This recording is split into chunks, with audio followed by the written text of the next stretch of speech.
다니엘서 2장 1절입니다. 이 다니엘서 2장은 느부갓네살의 꿈 이야기입니다. 이 다니엘서에는 느부갓네살의 꿈 이야기가 몇 번 나오는데 이 꿈을 이제 첫 번째 꿈이에요. 꿈을 꾸게 된 그리고 그것에 연결된 상황 이야기가 오늘 말씀 13절까지 이야기입니다. 그래서 상황이라고 그렇게 말을 할 수 있겠죠. 그리고 이제 내일 말씀 14절 이하에 다니엘이 등장을 하게 되고 이야기가 전개가 되죠. 먼저 1절을 보면 이 세상 왕의 한계에 대한 이야기를 합니다. 거기 보면은 절대 왕권을 가진 통치자였는데 그 당시에 그 중동 지역의 온 세상을 다 정복한 이 정복자죠. 그 바벨론 왕, 이 바벨론 이전에 아수르가 있었고 바벨론 그 다음에 바벨론 다음에 페르시아가 등장을 하고요. 같은 지역을 다스리는 제국들이에요. 약간씩 넓이가 차이가 있지만 거의 비슷한 그런 규모를 갖죠. 그리고 페르시아 다음에 알렉산더의 헬라가 나오고 그 다음에 로마로 이어지는 세계 제국들입니다. 그런데 온 세상을 통치하는 그런 정복자였는데도 이 하나님이 주신 꿈, 이 꿈이 이제 내일 말씀 이하의 2장 뒷부분으로 가면 하나님이 꾸게 하신 거거든요. 근데 이 꿈을 하나님이 주신 꿈 하나로 번민을 하고 있어요. 잠을 이루지 못하고 이게 얼마나 연약한 인간인가 하는 것을 보여줍니다. 다른 사람들 앞에서는 엄청난 위엄을 가지고 사람들을 겁박하기도 하고 오늘 말씀에서도 내 꿈 해석 못하면 다 죽이겠다. 얼마나 권력이 대단합니까? 사람을 죽이기도 하고 살리기도 하는 사람들이 전부 다 무서워하고 두려워하고 존경을 하는 그런 정복자고 통치자인데 사실은 꿈 하나 때문에 번민하고 잠을 못 자는 연약한 인간이었다. 미래를 알 수 없고 내가 사람들을 지배하지만 내 인생의 미래를 통제할 수 없잖아요. 그런 운명 앞에서 쩔쩔매는 그런 어리석고 연약한 그런 인간이다. 절대 권력이 이 권력자의 잠을 보장하지 못합니다. 집권 초기였기 때문에 반란에 대한 그런 어떤 두려움, 이 당시에는 반란이 빈번했었어요. 집권 초기니까 세상을 정복을 했지만 정복당한 민족들이 가만히 있지 않죠. 그러니까 더 번민이 되고 그랬겠죠. 근데 이것이 다스린 지 2년 되는 해라고 하는데 이 사실은 1장 5절을 보면 이제 3년 동안 음식을 먹여서 다니엘과 그 세 친구들을 양육을 길렀거든요. 근데 그것은 이제 2장에 2년이라고 한 거고 약간 좀 모순이 되지 않느냐 할 수 있는데 이 햇수로 3년을 말하는 거고요. 1장은 여기 2장 1절의 2년은 등극한 다음 해를 1년으로 치는 이 바벨론식 계산. 그러니까 우리가 태어나서 바로 한 살이라고 하고 그 다음 해에는 2살이라고 우리는 하잖아요. 근데 바벨론은 그 다음 해가 1년이 되는 거죠. 그런 식의 계산법이니까 사실은 이 2년이 우리식으로 말하면 3년에 해당되는 거죠. 그러니까 1장의 3년은 햇수로 3년을 말하는 거예요. 어쨌든 그런 건데 이제 잠을 이루지 못하고 번민을 하고 그래서 2절을 보면 왕이 그 꿈을 자기에게 알려주도록 박수와 술객 점쟁이 갈대아 술사를 부르라라고 합니다. 여기 박수 술객 이 박수 이런 사람들은 이제 그 종교인들이에요. 종교와 그 종교적인 학문이나 문서들 이런 것들에 숙달된 사람들 이게 이제 박수라고 합니다. 박사하고 비슷한 어감을 갖죠. 우리나라. 또 술사 같은 경우에는 제사장 계급 같은 그런 존재들입니다. 우리나라로 말하면 이것들이 다 무당 점쟁이 뭐 그런 것이지만 고대 바벨론에서는 이들이 상당한 직급을 가지고 있는 사람들이죠. 바벨론의 최고 어떤 계급 중에 하나였어요. 근데 그 사람들을 찾아라. 그러면서 이제 자기가 꾼 꿈을 자기에게 알려주도록, 이 표현이 참 재미있는 표현이죠. 내가 꾼 꿈을 나에게 알려달라. 여러분, 이 말이 되는 건가요? 말이 안 되는 거죠.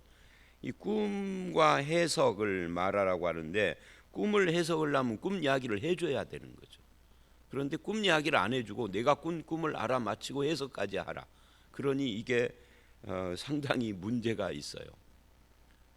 그 해석이 틀린지 맞는지는 그 꿈이 뭔지 알아맞히는 거 보면 알 수 있죠. 내가 꿈을 A를 꿨는데 이놈들이 B라고 말하면 해석은 거짓말인 거니까. 근데 그렇게 이 느부갓네살은 왜 이런 억지 요구를 막무가내로 하는가? 이 성경에서는 그것에 대한 이야기를 자세히 하지는 않지만 이 느부갓네살의 요구가 굉장히 막무가내 억지인 것 같고 권력자의 행포인 것 같지만 어떤 면에서는 깊은 고민과 통찰이 그 요구에 있었는지도 모릅니다. 느부갓네살은 지금까지 자기가 섬겼던 미신 우상, 그리고 이 미신 우상들의 어떤 대장 같은 이들이 박수술객 이런 자들인데, 점쟁이 술사들인데, 그 섬겼던 그 모든 것에 의문이 들었는지도 모르죠. 그래서 그것들을 지금 테스트하고 있는 겁니다. 우리나라도 똑같잖아요. 점쟁이나 이런 사람들을 찾아가면은 다 마친다 뭐 이런 말을 하는데, 내가 아무 말도 안 했는데 다 마치는 건 아니죠. 내가 무슨 말인가를 하니까 그거를 미루어 가지고 하는 것이죠. 그렇지 않고 다 마치는 경우는 한 가지밖에 없습니다. 그건 뭐냐면 정말로 귀신이 들린. 그러니까 점쟁이 무당들도요, 종류가 여럿 있어요. 예를 들면 무당, 언젠가 제가 몇 번 말한 적이 있는데 세습무, 그러니까 부모가 무당이니까 나도 무당이 된 사람이 있어요. 학습무라고 합니다. 이 학습무는 누구냐면 대학 같은 데 보면은 무당 점쟁이 동아리가 있습니다. 아이들 거기서 이제 배우는 거예요. 학습무라고 합니다. 한때 우리나라 대학에 유행했던 적이 있죠. 그런. 그래서 그 우리나라 대학가를 그게 아마 90년대였을 거예요. 이 무당 점쟁이 동아리가 휩쓸었던 적이, 그 후로 무당 점쟁이들 중에 대학 출신들이 많이 생겼어요. 동아리 활동하면서 배운 거예요. 그 학습무라고 합니다. 근데 세습무나 학습무는 실력이 딸리죠. 이런 경우에는 못 맞히는 거예요. 그런데 이제 세 번째는 강신, 신이 내린, 그건 이제 진짜배기 무당인 거죠. 그 귀신이 가르쳐 주면 맞힐 수 있겠죠. 근데 하여튼 느부갓네살이 지금 그런 어떤 고민들을 하고 있습니다. 근데 이것이 바로 하나님의 역사이기도 합니다. 다니엘을 역사의 무대로 등장시키기 위한 하나님의 작업일 수 있습니다. 그래서 왕의 마음의 번민을 일으킨 거죠. 하나님은 죄인의 불안을 돈이나 지식이나 또는 권력으로 해결할 수 없음을 지금 느부갓네살에게 가르쳐 주기도 하고 있는 것이죠. 그러니까 인간의 문제, 번민들은 결국은 하나님께로 돌아와야 해결이 되는 거예요. 로마서 5장 1절에 하나님과 화평하고 믿음으로 사는 은혜 가운데 있고 영원한 영광의 소망이 있는 사람은 이런 번민 속에 빠지지 않고, 빠진다 해도 금방 하나님의 은혜와 영광의 소망 때문에 거기서 계속 헤매지 않고 벗어나올 수 있는 거죠. 잠시 고민하고 방황할 수는 있겠지만, 그 다음에 이제 이 본문에서 이 느부갓네살의 그 고민 뭐 이런 것을 볼 수도 있지만, 한편 권력자의 횡포를 우리는 보기도 합니다. 그래서 이제 그들을 향하여서 내 꿈과 해석을 보여라. 그러면 상과 큰 영광을 얻게 될 것이다. 그런데 그 해석을 이제 우리에게 꿈을 말해 주십시오 하고 7절에 말을 해요. 왕은 꿈을 종들에게 이르십시오. 그러면 해석해 드리겠습니다. 그런데 왕은 막무가내예요. 내가 분명히 아노라, 너희가 지금 시간을 지연시키려고 하는구나. 내 꿈을 알게 하지 않으면 오직 너희를 처치할 법이 하나니 죽이겠다는 이야기예요. 꿈을 알게 하라 하고 9절에 계속 이야기를 해요. 그 해석도 보여라. 그러니까 해석을 하라면 저도 해요. 제가 그런 말을 가끔 했었었는데, 꿈꾸고 고민하는 사람들은 내게 가지고 오라. 내가 다 해석한다. 왜냐하면 지금은 안 그러지만 옛날에 우리 교회에 어떤 분이 있었느냐면 계속 꿈 이야기하는 분이 있었어요. 그 꿈 이야기하는 사람이 나만 보면은 자기가 어제 꿈 이야기를 하는데 그 꿈을 굉장히 부정적으로만 말을 하는 거예요. 저한테 전화까지 해가지고 목사님 하면서 전화에다 대고 꿈 이야기를 하는 거예요. 꿈. 그래서 제가 그랬죠. 그 꿈 내가 다 들어보니까 여러 번 그 이야기를 해줬어요. 참 좋은 꿈이라고. 그래, 좋은 꿈이라고. 그러면 근거를 대야 할 거 아니에요. 그래서 그 꿈을 들었으니까 그 당신이 말하는 이 꿈이 이런 내용이고 그래서 재수가 없고 이것이 이래서 불길하다라고 하는데, 내가 보기에는 이거는 예수님이고 저거는 십자가고 이거는 강인데 그 반대편에서 하얀 옷 입고 오라고 하는 것은 그거는 죽음을 말하는 것이 아니라 예수를 잘 믿으라는 뜻이다. 그러니까 이게 정말 좋은 꿈이다. 그랬더니 해 웃고 좋아하더라. 그러니까 꿈은요, 알기만 하면 해석은 나름인 거죠. 좋게 해석하면 좋은 거고 나쁘게 해석하면 나쁜 거고 그런 거예요. 근데 지금 느부갓네살은 꿈을 안 알려주고 꿈을 마치고 해석도 하라 그러니 이게 이제 권력자의 횡포죠. 그래서 갈대아인들이 10절 왕에게 세상에는 왕의 그 일을 보일 자가 한 사람도 없습니다. 그러니까 무당 점쟁이들도 말해주지 않는 꿈을 마칠 재주는 없습니다. 그 말이에요. 여러분들 주변에 혹시 무당 점쟁이 좋아하는 사람이 있으면 여러분이 가실 필요는 없고 그 사람이 뭐라고 하면 한번 그렇게 제안을 해보세요. 당신이 꾼 꿈을 절대 말하지 말고 점쟁이한테 찾아가서 맞춰보라고. 그건 100% 불가능한 거죠. 그러니까 여기 한 사람도 없습니다. 어떤 크고 권력 있는 왕이라도 이런 것으로 박수나 술객이나 갈대아인들에게 물은 자가 없나이다. 그러니까 당신 지금 권력의 횡포입니다 라고 지적을 한 거죠. 그리고는 11절에 이래요. 왕께서 물으신 것은 어려운 일이라. 오직 그거를 알 수 있는 길은 하나밖에 없습니다. 육체와 함께 살지 않는 신들 외에는. 여기서 신들은 이들은 하나님을 안 믿으니까 하나님을 가리키는 것은 아니에요. 신들 한 거 보니까 다신교잖아요. 그러니까 신들 외에는 이 당신이 꾼 꿈을 알 수 있는 존재가 없습니다. 그래서 이 10절 11절을 보면 왕의 명령 앞에서 무능력한 세상의 사람과 학문과 미신과 우상 숭배자들의 모습을 봅니다. 자기들도 신을 섬긴다고 하면서 신들 외에는 모른다 그러면 신 섬기는 거 아무 의미가 없는 거죠. 그래서 이들의 입에서 나온 이 말이 참 중요합니다. 육체와 함께 살지 않는 신들 외에는. 스스로 신을 의지하고 신을 빙자했던 자기들의 그런 행위가 사실은 거짓이다, 사기다 하는 것을 스스로 지금 이 11절을 통해서 이렇게 고백을 하는 거예요. 또 만약 이것을 해결하는 존재가 있다면 그는 신 외에는 없다고 인정함으로써 이후에 이제 내일 말씀서부터 등장하는 다니엘의 모든 행위가 신으로부터 비롯된 것, 힘을 이들의 입술을 통해서 증거하고 있는 거죠.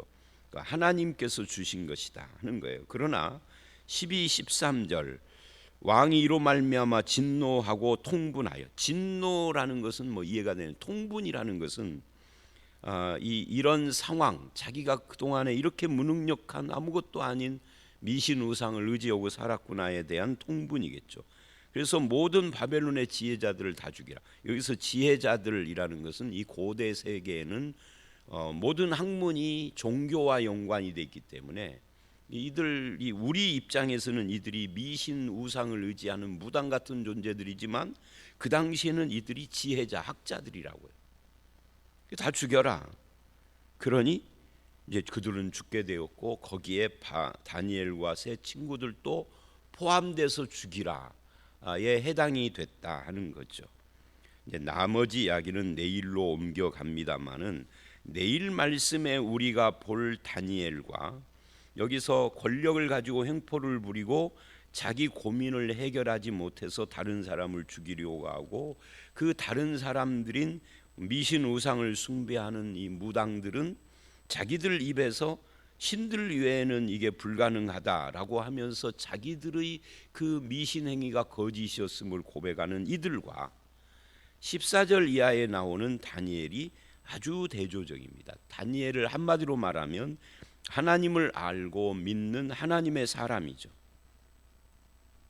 근데 이제 내일 말씀을 쭉 읽어보면 이 느부갓네살하고 다니엘이 어떻게 다르냐면 느부갓네살은 자기 꿈을 못 알아맞힌다고 다 죽여라 하고 사람의 인명을 그렇게 함부로 살상을 하려고 하는 언행을 하는데 다니엘은 자기하고 아무 상관이 없는 이 무당들, 심지어 무당이고 점쟁이들이니까 다 죽여도 되는 그런 존재처럼 생각하는데 그들을 죽이지 말도록 다니엘이 나서서 이 느부갓네살 왕을 진정시키는 그런 장면이 등장을 합니다. 하나님을 알고 믿는 사람은 뭐 그가 신분이 무당이 됐던 무슨 점쟁이가 됐던 또는 안 믿는 불신자가 됐던 일단 사람의 영혼과 생명을 사랑한다 하는 것을 보여주는 거죠. 이 느부갓네살하고는 완전히 대조되는 거예요. 자, 오늘 말씀 여기까지인데요. 아무리 성공한 통치자요 모든 것을 가진 자라도 인간은 연약한 자다. 그래서 절대 권력이 보장을 못하는 행복이다. 평안을 줄 수는 없다. 힘은 주지만 행복과 평안은 거기에서 나오는 것이 아니다 하는 것을 우리가 알 수 있고요. 그런데 권력자는 다른 사람들을 함부로 죽이기도 하고 살리기도 하는 이 권력의 횡포에 빠져 있고 그러면서도 자기 고민은 해결을 못하는 거죠. 그 다음에 두 번째, 세상의 미신 우상은 사실은 거짓이다, 사기다 하는 것을 이 미신 우상 섬기는 갈대아의 박수 무당 술사들의 입을 통해서 우리는 다시 한번 확인하고 그 다음에 이 꿈은 하나님이 주신 것이다. 뭐 하려고? 다니엘을 역사 무대에 등장시키기 위해서. 그리고 내일 볼 다니엘은 이들과는 달리 사람과 그 생명을 사랑하고 지키려고 하는 그런 모습을 가지고 있다 하는 것을 우리는 보게 됩니다. 우리는 하나님을 믿는 자로서 어떻게 살아야 하는가? 내가 가지고 있는 권력과 힘을 가지고 횡포를 부리거나 자기 고민을 해결 못하여 끙끙 앓되 하나님을 바라보지 못하는 이런 세상 속에서 믿는 자다운 삶을 살아가는 저와 여러분들이 다 되시기를 주의 이름으로 축원합니다. 함께 기도하겠습니다. 하나님 아버지, 그렇습니다. 느부갓네살은 온 세상을 지배하는 정복자요 통치자요 권력자였지만 그러나 그의 권력이 행복을 보장 못하고 인간의 연약함으로 미래를 알 수 없는 불안 가운데 떨고 있으며 꿈을 꾸고 번민하는 고민자인 일 뿐인 것을 우리가 봤습니다. 우리가 그런 세상 권력과 세상의 힘을 숭배하고 존경하고 바라보고 소망하는 자로 살지 않게 하시고 오직 행복은 하나님께로부터 주어지는 것이며 믿는 자는 오히려 하나님과 사람을 사랑하고 생명을 중히 여기는 그런 삶을 살아가게 하여 주시옵소서. 또한 세상 미신 우상 종교들이 저들이 가지고 있는 그 모든 것들이 우리를 기만하는 것임을 알게 하시고 참 하나님, 참된 믿음 가운데 살아가는 우리로 세워 주시옵소서. 아버지 하나님, 죄인의 불안을 아시고 꿈을 통하여서 다니엘을 등장시키려는 하나님의 역사와 뜻 앞에 우리가 있습니다. 주님, 우리를 세상 속에서 움직이시고 이끌어 가시는 분도 주님이신 걸 믿사오니 오늘 하루와 우리의 남은 인생이 오직 주의 손 안에서 움직여지게 하시고 주님의 뜻을 따라서 살아가게 하시고 주님의 은혜를 붙잡고 서는 자들이 다 될 수 있도록 역사해 주시옵소서. 예수님 이름으로 기도드렸사옵나이다. 아멘.